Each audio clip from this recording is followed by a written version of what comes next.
আমার ছোট্ট দেবর মাত্র ক্লাস 7-এ পড়ে। তার বয়স খুবই কম, কিন্তু অবাক করা বিষয় হল এই বয়সে সে 3টা মেয়ের সাথে প্রেম করে ঘুরে বেড়াত। দেখতে ছোট্ট হওয়ায় আমি তাকে খুব স্নেহ করতাম এবং প্রতিদিন মনে করে সময় মতো স্কুলে পাঠাতাম। সে যেন লেখাশোনা করে ভালো চাকরি করতে পারে। তাই আমি তাকে নিষেধ দিয়েছি যে এই বয়সে এসব করো না। তখন দেবর আমাকে বলল, তাহলে ভাবি তুমি আমার সাথে প্রেম করবে? আমার ভালোবাসার মানুষ হবে? আমি যা চাই তা দিবে? আমি দেবরের কথা শুনে ভাবলাম তাকে অন্তত মেয়েদের কাছ থেকে বিরত রাখার জন্য তার সাথে আমার প্রেমের অভিনয় করতে হবে। তার চাও আমার পূরণ করতে হবে। আমি মনে করেছিলাম তার বয়স কম, সে আর কি করতে পারবে। কিন্তু এই ধারণা আমার ভুল ছিল, কারণ একদিন রাতে দেবর আমার সাথে। আমি ভাবতেই পারছি না ও ছোট মানুষ, ওর এত বড় কি করে হয়। আজকের গল্পটি সম্পূর্ণ ওই রকমের, তাই আমি গ্যারান্টি দিয়ে বলতে পারি গল্পটি শেষ পর্যন্ত শুনলে তোমাদের দাঁড়িয়ে যাবে। তাই ভিডিওটা শুরু থেকে শেষ পর্যন্ত দেখার অনুরোধ রইল। তাহলে কথা না বাড়িয়ে এবার আসল ঘটনা বলি। বাসায় ঢোকার পর বাজারের ব্যাগ থেকে একটা সুগন্ধ পারফিউম বের করে ভাবির সামনে হাঁটু গেড়ে বসে বললাম, ভাবি তোমার জন্য শত মানুষের ভিড়ে ঠেলাঠেলি করে মানুষের বিশ্রী ঘামের গন্ধ সহ্য করে নিয়ে এলাম এই সুগন্ধ পারফিউম। তুমি এই পারফিউম হাতে নিয়ে ধন্য কর আমায়। ভাবি তখন রান্নাঘরে মাছ ভাজছিল। গরম খুন্তি হাতে নিয়ে আমায় বলল, 9:30 বেজে গেছে, তাড়াতাড়ি ফ্রেশ হয়ে স্কুলে যা বলছি। আমি মুচকি হেসে ভাবিকে বললাম, আজ তো স্কুলে ক্লাস হবে না, শুধু শুধু গিয়ে কোনো লাভ হবে না। ভাবি রেগে গিয়ে বলল, ক্লাস না হলেও তুই স্কুলে যাবি। কয়েকদিন পর এসএসসি পরীক্ষা, সেদিকে খেয়াল আছে। আর স্কুলে না গিয়ে তুই যদি অন্য কোথাও যাস তাহলে কিন্তু খবর আছে তোর। আমি কিন্তু স্কুলে ফোন দিয়ে খবর নিব। আসলে আমার স্কুলের পড়া শেখা হয়নি, তাই ভেবেছিলাম স্কুলে যাব না। কিন্তু ভাবি যে ভাবে রেগে আছে, যদি স্কুলে না যাই তাহলে আমার খবর আছে।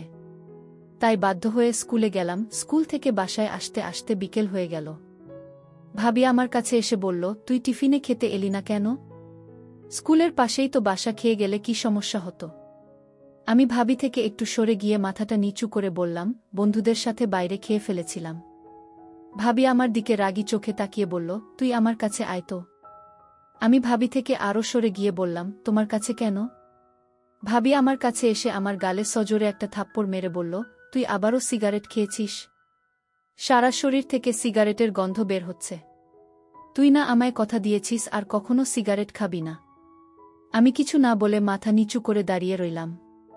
একটু চুপ থাকার পর ভাবিকে বললাম, ভাবি আমি আর সিগারেট খাব না যদি তুমি আমার একটা গোপন কথা রাখো। তুই ক্লাস 7-এ পড়িস, আমার সাথে তোর আবার কিসের গোপন কথা? ভাবি আমি ছোট হলে কি হবে? এখনও আমার পিছনে 3টা মেয়ে ঘুরঘুর করে। আমি তার কথা শুনে আশ্চর্য হলাম। বলে, কি এই ছোট্ট ছেলে, তোর এসব করার এখনও বয়স হয়নি? আর আমাকে এই কথা কিভাবে বলতে পারলি তুই? আমি বললাম, ভাবি তুমি যদি আমার গোপন কথা না রাখ তাহলে কিন্তু আমি আবারও মেয়েদের সাথে প্রেমে জড়িয়ে পড়ব। আমি ওকে আবার একটা থাপ্পড় দিয়ে বললাম, তোকে কত আদর করে আমি মানুষ করতে চেয়েছি, আর তুই কি না আমাকে এসব বলছিস? ভাবি তখন রাগ করে আমাকে বলল, তুই 1 সপ্তাহ আমার ধারে কাছে আসবি না। এই কথা বলে ভাবি যখন চলে যাচ্ছিল, আমি তখন ভাবি পিছন পিছন যেতে যেতে বললাম, আর জীবনেও প্রেমের কথা বলবো না। শুধু আমার একটা কথা রাখো ভাবি। ভাবি বলল, তোর কোনো কথাই আমি রাখব না আর শুনবও না। ঘুম থেকে উঠে দেখি মা খুব চিৎকার চেঁচামেচি করছে। মাকে যখন বললাম, কি হয়েছে মা? মা তখন বলল, জমিদারের মেয়েকে বাড়ির বউ করে নিয়ে এসেছি। 8টা বেজে গেছে, এখন ঘুম থেকে উঠে না। এমন সময় খেয়াল করলাম ভাবি তাড়াহুড়ো করে মার কাছে এসে বলল, আসলে মা শরীরটা একটু খারাপ লাগছিল, তাই ঘুম থেকে উঠতে দেরি হয়ে গেছে। ভাবের কথা শুনে মা বিরক্ত হয়ে বলল, তোমার তো সারা বছর শরীর খারাপ থাকে, একটা রোগা মেয়েকে ছেলের বউ করে নিয়ে আসলাম। ভাবি কিছু না বলে রান্নাঘরে চলে গেল। আমি ভাবি পিছন পিছন গিয়ে বললাম, ভাবি আমি তোমার কাজে সাহায্য করব? ভাবি রাগ করে আমার দিকে তাকিয়ে বলল, কয়েকদিন পর তোর পরীক্ষা, সেটা কি মাথায় আছে? যা পড়তে বস গিয়ে। আমি ভাবি দিকে ভালো করে খেয়াল করে দেখলাম ভাবি তার ডান গালটা ওড়না দিয়ে ঢেকে রেখেছে। এত বছর ধরে দেখে আসছি, তাই আর বুঝতে বাকি রইল না। রাতে নিশ্চয়ই ভাইয়া ভাবির গায়ে হাত তুলেছে, ভাবিকে মেরেছে। আমি ভাবিকে আর কিছু না বলে নিজের রুমে চলে আসলাম। মাঝে মাঝে ইচ্ছে হয় ভাবের প্রতি অন্যায়ের প্রতিবাদ করি, কিন্তু ভাইয়ের চোখের দিকে তাকিয়ে প্রতিবাদ করার সাহস কখনোই হয়নি। রাত 10টা বাজে, এমন সময় বড় আপু লাগেজ হাতে নিয়ে বাসায় হাজির। মা অবাক হয়ে জিজ্ঞেস করল, তুই এত রাতে? আপু বলল, আমি আরে সংসার করব না। ঘুম থেকে একটু দেরিতে উঠলে শাশুড়ি আম্মা নানা রকম কথা বলে, নন্দে আজেবাজে কথা বলে। সারাটা দিন সংসারের কাজ করেও কারো মন পায় না। এমনকি মাঝে মাঝে আমার স্বামী তুহিন আমার গায়ে হাত তোলে। আপুর কথা শুনে ভাইয়া রেগেমেগে বলল, কি তোর স্বামী তোকে মারধর করে? এই তুহিনকে আমি মামলা দিয়ে জেলের ভাত খাইয়ে ছাড়ব। মা কাঁদতে কাঁদতে বলল, তুই কি কাজের মেয়ে নাকি যে তোর এত কাজ করতে হবে? শাশুড়ি হয়েছে দেখে মাথায় উঠে গেছে নাকি? তোকে কিছু বললে তুই কিছু বলতে পারিস না? আর তোর নন্দে যখন আজেবাজে কথা বলে তখন গালে থাপ্পড় মারতে পারিস না? ভাবি তখন বড় আপুকে বলল, সংসারে এরকম টুকটাক ঝামেলা হবেই। তাই বলে সংসার ছেড়ে চলে আসা মোটেও কিন্তু ঠিক হয়নি। ভাবির কথা শুনে ভাইয়া সবার সামনে ভাবিকে থাপ্পড় মেরে বলল, তুমি এত বেশি বুঝো কেন? আমার বোনকে মারধর করবে আর ও এটা মেনে নিয়ে সংসার করবে? এমন সংসারে লাথি মেরে অনেক আগেই চলে আসা উচিত ছিল। এতক্ষণ চুপ করে সবার কথা শুনছিলাম, কিন্তু এখন আর চুপ থাকতে পারলাম না। যে ভাইয়ের চোখের দিকে তাকিয়ে কখনো কথা বলেনি, সেই ভাইয়ের চোখের দিকে তাকিয়ে বললাম, কেন পারবে না? ভাবি তো ঠিকই বলেছে। আপুকে মেরেছে বলেছে দেখে তুমি দুলাভাইয়ের নামে মামলা দিবে? তুমিও তো ভাবিকে মারধর করে, তাহলে তোমার নামে কি মামলা দেওয়া উচিত হবে? মার দিকে তাকিয়ে বললাম, নিজের বেলায় 16 আনা আর পরের বেলা 1 আনাও না। ভাবি যদি কোনো দিন একটু দেরি করে ঘুম থেকে উঠে তাহলে তুমি তাকে যা তা বলো। সারাদিন কাজ করেও ভাবি তোমার মন পায় না। তুমি আমাকে বলছো নন্দে আজেবাজে কথা বললে তাকে থাপ্পড় মারতে, অথচ আমি নিজ চোখে দেখেছি আপুর গোসলের পানি গরম দিতে একটু দেরি হয়েছিল বলে আপু ভাবিকে থাপ্পড় মেরেছিল। আমার কথা শুনে আপু ঠোঁট বাঁকিয়ে বলল, ভালোই তো ভাবি পক্ষে কথা বলছিস। নিজের মা ভাই বোনদের পরে ওই মেয়ে এখন আপন হয়ে গেল। আমি মুচকি হেসে আপুকে বললাম, তুই তো আমার নিজের বোন ছিলি, কখনো কি একটা ফোন দিয়ে আমার খোঁজ নিয়েছিস? ছোট ভাইটা কেমন আছে? আমার বড় ভাই কি কোনোদিন আমার খোঁজ নিয়েছে আমি ঠিকমতো পড়ালেখা করছে কিনা, কাদের সাথে চলাফেরা করছি? কিন্তু ভাবি প্রতিদিন আমার খোঁজ নিয়েছে আমি কাদের সাথে মিশি, আমি ঠিকমতো পড়ালেখা করছি কিনা, আমার কখন কি লাগবে সবই ভাবি খোঁজ রেখেছে। তোরা আপন হয়েও যে কাজগুলো করিস না, ভাবি পর হয়েও সেই কাজগুলো প্রতিনিয়তই করেছে। ভাবি এখনো সোফায় বসে কান্না করছে। আমি ভাবিকে বললাম, কেবল বাজে 11টা, এখনো যশোরের গাড়ি পাওয়া যাবে। এই সংসারের জন্য অনেক করেছ, যেদিন তোমায় সংসারের মানুষ তোমার প্রাপ্ত সম্মানটা দেবে সেদিন না হয় এই সংসারে ফিরে এসো, ততদিন না হয় বাপের বাড়িতে থাকলে। গাড়ি গন্তব্যের দিকে ছুটে চলছে। বাসের জানালা দিয়ে ভাবি আনমনে বাহিরের দিকে তাকিয়ে আছে। আমি ভাবিকে বললাম, ভাবি এই অন্ধকারে বাহিরে কি দেখছ? ভাবি চোখের কোণে লেগে থাকা চোখের জলটা মুছে বলল, তুই একটা ছোট্ট ছেলে হয়ে তুই আমার জন্য এত কিছু করলি, তোর এই ঋণ আমি কোনোদিন পরিশোধ করতে পারব না। ভাবিকে বললাম, ভাবি তুমি একটু ধৈর্য ধরো, দেখবে সব ঠিক হয়ে গেছে। ছোট্ট ছেলের কথা শুনে আমি বারবার অবাক হচ্ছি। যাই হোক, আমিও ভাবির সাথে ভাবির বাপের বাড়ি চলে এলাম। ভাবি বলল, আমি তোকে আমাদের বাড়ির পাশের স্কুলে ভর্তি করাব। ছোটদের বলল, ও তার একটি নাম আছে, সেটা হলো শিমুল। ছোট্ট শিমুল বলল, আমি স্কুলে পড়ব না যদি তুমি আমার গোপন কথা না রাখো। বাড়িতে গেলে বাবা আমায় খুব সুন্দর করে থাকতে দিল। যে সংসারে মেয়েদের কোনো মূল্য নেই সেই সংসারে না থাকাই ভালো। বাবা আমাকে এভাবে সাহস দিয়ে বলেছিল, মা তুই আজ থেকে আমার বাড়িতে থাকবি আর তোর ছোট্ট দেবর শিমুলকে লেখালেখা শেখাবি।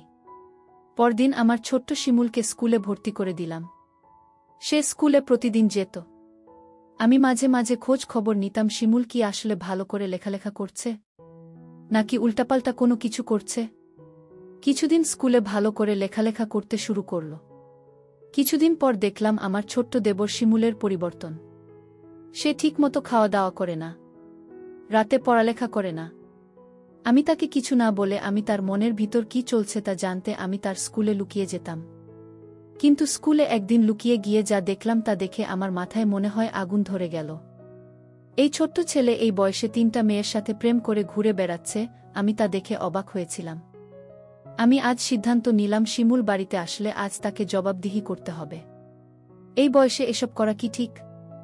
স্কুল থেকে শিমুল বাড়িতে ফিরল। আমি তাকে জিজ্ঞেস করলাম, শিমুল, স্কুলে কি ঠিকমতো পড়াশোনা করছিস?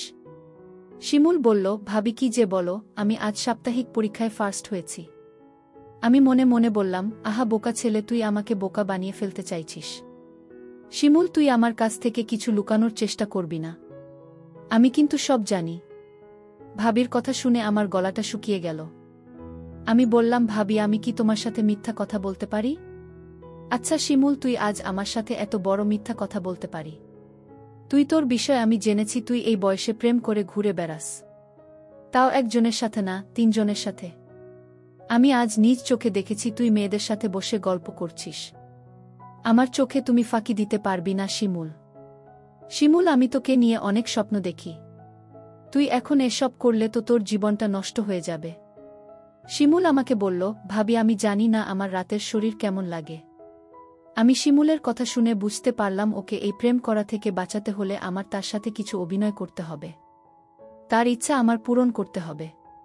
যাই হোক, আমি শিমুলকে বললাম, এসব তোর বাদ দিতে হবে, নইলে তোর অবস্থা খুব খারাপ হবে। কিন্তু আমি শিমুলকে বললাম, শিমুল, তুই কি চাস বলতো?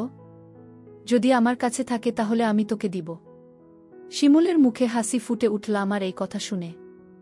ভাবি, তুমি যদি আমার মনের আশা পূরণ করো তাহলে আমি সব বাজে কাজ থেকে বের হয়ে আসব। আমি শিমুলকে বলেছিলাম, শিমুল, কি তোর ইচ্ছা আমার কাছে বলতে পারিস? শিমুল তখন আমার কথা শুনে স্মরণ পেল। ভাবি, তুমি সত্যি আমার ইচ্ছা পূরণ করবে? আমি শিমুলকে বললাম, তাহলে কি তোর মনে হয় আমি মিথ্যা কথা বলছি? শিমুল বলল, ঠিক আছে ভাবি, রাতে বলবো। রাতে শিমুল খাওয়া দাওয়া শেষ করে আমার রুমে এসে বলল, ভাবি, আজ আমি তোমার রুমে ঘুমাব। আমার একা একা ঘুমাতে ভয় লাগে। তোমাদের বাসাটা অনেক বড়। আমি শিমুলকে বললাম, শিমুল, তুই তো ছোট মানুষ, তুই কি আমার চাহিদাটা কি বুঝবি? শিমুল বলল, ভাবি, আমি এতদিন যে একটা গোপন কথা বলতে চেয়েছিলাম, আজ সেটা তোমাকে বলবো। ভাবি বলল, তোর গোপন কথা কি সেটা আমি জানি। আমি ভাবিকে বললাম, ভাবি, তুমি জানবে কি করে আমার মনের কথা? ভাবি বলল, দেখ, আমি 3টা বছর তোকে লালন পালন করেছি, আর তোর মন কি চায় সেটা আমি বুঝব না, তাহলে কি বুঝবে? আমি ভাবিকে বললাম, ভাবি, তাহলে বলো আমার মন কি চায়? ভাবি তখন বলল, তোর মন সবসময় আমাকে নিয়ে ভাবে। তুই রাতে আমাকে নিয়ে স্বপ্ন দেখিস। তুই আমাকে চাস, তাই না? শিমুল তখন অবাক হয়ে গেল আর মনে মনে চিন্তা করতে লাগল, ভাবি আমার মনের খবর কি করে জানল? যাই হোক, ভাবি তখন বলল, তুই তো ছোট্ট একটা ছেলে, তুই কি আমার অভাব দূর করতে পারবি? আর এভাবেই তুমি একটা সুযোগ দিয়ে দেখো না আমি কি করতে পারি। শিমুলের মুখে এই কথা শোনার পর মনে মনে চিন্তা করলাম, ছোট্ট একটা ছেলে, সে আমার ছেলের বয়সী, সে কিনা বলে তাকে একটা সুযোগ দিব। কিন্তু আমি সিদ্ধান্ত নিলাম, শিমুলকে খারাপ কাজ থেকে বাঁচাতে হলে তার সাথে আমার প্রেমের অভিনয় করতে হবে। আমি শিমুলকে বললাম, আমি যদি তোর মনের সকল ইচ্ছা পূরণ করি তাহলে তুই কি ভালো করে লেখালেখা করবি? শিমুল বলল, ভাবি, তুমি একটা সুযোগ দাও, পরে দেখ, আমি পরীক্ষায় ভালো রেজাল্ট করব। তারপর আমার মনের ভিতর বিভিন্ন রকমের চিন্তা ঘুরপাক খাচ্ছিল।